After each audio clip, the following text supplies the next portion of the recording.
Olá, esta é a segunda oficina de elaboração de questões do tipo ENAD. Por que ela é a segunda? Porque nós tivemos uma primeira, anterior, em que o foco era contextualizar esse tipo de questão, esse tipo de proposta de avaliação que nós acabamos incorporando por conta do exemplo do ENAD e das provas de concurso organizadas pela Sesgan Rio. Então, na primeira oficina, o nosso foco é mais teórico, é mais explicar as diferenças, as semelhanças, as características.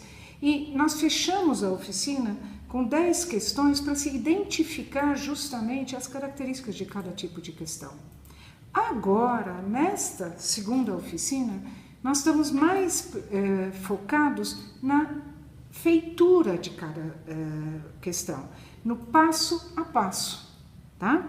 Então, é uma oficina essencialmente prática. Nesse sentido, nós pegamos um formato familiar ao professor, que foi a do plano de ensino. Por um lado, a gente dá a parte teórica, situa, e depois a gente abre a possibilidade de, em uma folha à parte, você fazer o passo a passo da construção. Tá? Então, são 3 tipos de questão.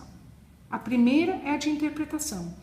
A segunda é a de múltipla resposta e a terceira é de asserção-razão. Vocês vão perceber que ela começa numa estrutura simples, texto base, enunciado, grade de resposta, e essa estrutura ela se repete de forma a ampliar os elementos nesses 3 quesitos, nessas 3 partes. Tá? Então, assim, a oficina de interpretação, ela só tem 3 partes. A oficina de múltipla resposta tem 5 partes. E a oficina de razão e asserção, 7 partes. Por isso que nós fizemos esse passo a passo de construção, justamente para orientar o professor.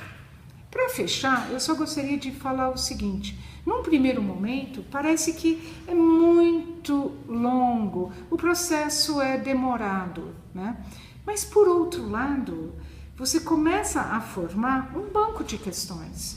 E como todas as questões são formadas por 3 partes, você sempre pode se utilizar de o texto base para uma outra questão, de repente as afirmações numa 4ª questão. Então você vai aumentando, você vai multiplicando esse tipo de questão, né? Então, no final, você mais perde tempo na parte criativa de fazer questões do que na parte de correção, que é só automático, tá? Então, faça uma de cada das questões, veja quais são as dificuldades e no final nós deixamos um exercício para nós corrigirmos, tá? E esse exercício consiste em se elaborar uma prova em que a primeira questão é de interpretação, as 2 outras de múltipla resposta e a terceira asserção-razão. Esperamos que você tenha sucesso e estamos aguardando vocês todos no NAP para tirar alguma dúvida, tá bem? Bom trabalho!